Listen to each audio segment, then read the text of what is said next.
What did you think of today's gospel? Did you wonder at Jesus' response to the appeal by a mother for her sick daughter? You don't have to be a mother or a father to understand and empathize with the fervor of a parent pleading for help for one's child.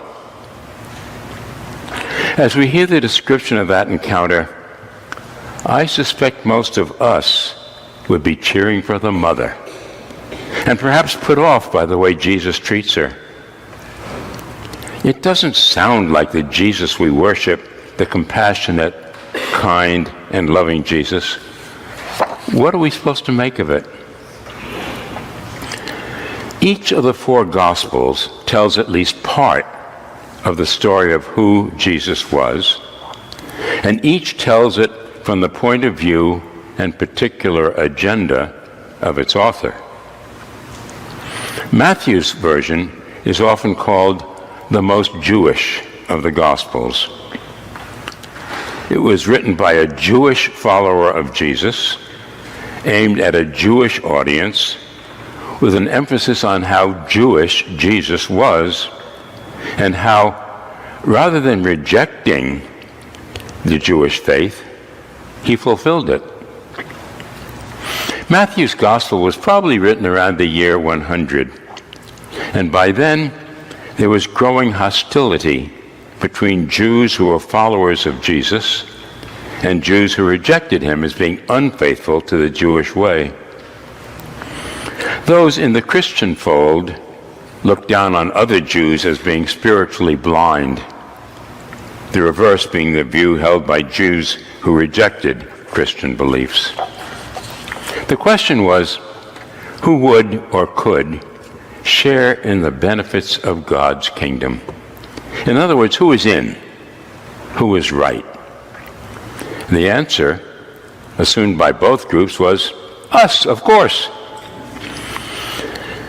Many biblical scholars suggest that today's passage reflects the inner struggle in Jesus himself to reconcile his original understanding that his mission was only to Jews with a growing conviction that both he and his message were for all people.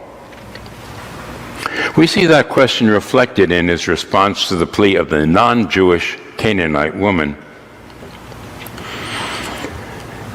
Do you remember St. Luke's account of that odd episode when the Holy Family, Mary, Joseph, and the 12-year-old Jesus, made the annual pilgrimage to the temple in Jerusalem for the Feast of Passover? And when the festival was over, instead of joining the other pilgrims for the trip home, and without telling his parents, Jesus stayed behind so that he could listen to the teachers and even ask them questions. Luke says that the teachers were quite taken with the precocious boy, but I suspect neither Mary nor Joseph shared that feeling. All they knew was that they'd been searching for him for 3 days, fearing the worst. It was a parent's nightmare. But after that rather bratty episode, Jesus grew. He matured. One later expression of that maturity was an increasing understanding that his ministry was not just for Jews, but for everyone, including the daughter of the Canaanite woman. How nice it would have been if not only Jesus, but even the church had always come to that same realization. Let me share a bad news, good news example in our own Episcopal Church. In the early days of the 20th century, a parish in Philadelphia was attracting a growing number of newcomers. The problem was that so many of them didn't quite fit with the wealthy, socially prominent families who thought of the church as being theirs.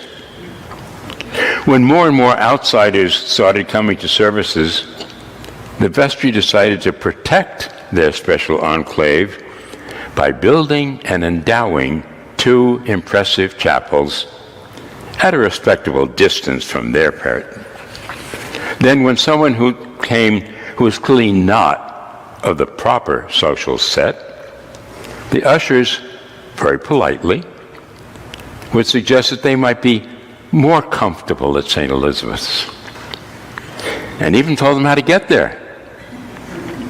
If visitors who were not Caucasian came and had the nerve to show up, they would be advised that they would find a more congenial community at the fairly nearby St. Mary's.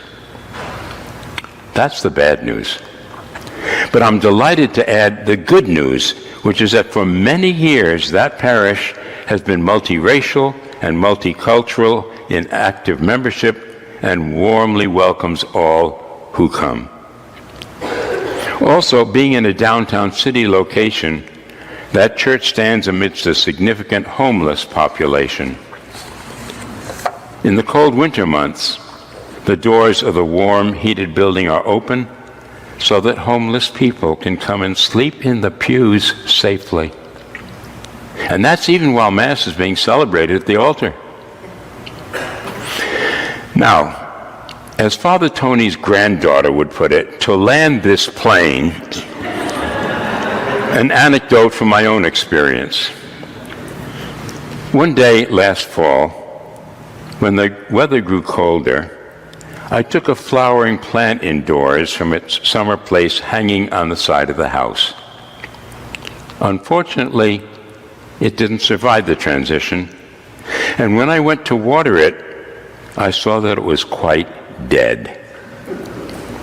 I was about to empty the pot into a wooded area when I noticed a stem with 2 tiny leaves emerging, clearly not related to the dead plant.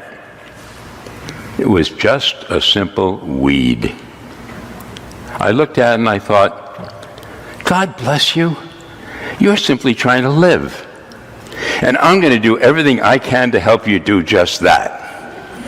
So, ignoring Anna's laughter, I have tended that tiny growth. I have even given it a name, Theophilus, which translated from the Greek can be either loved by God or lover of God. I think both apply to my plant, and look at it now.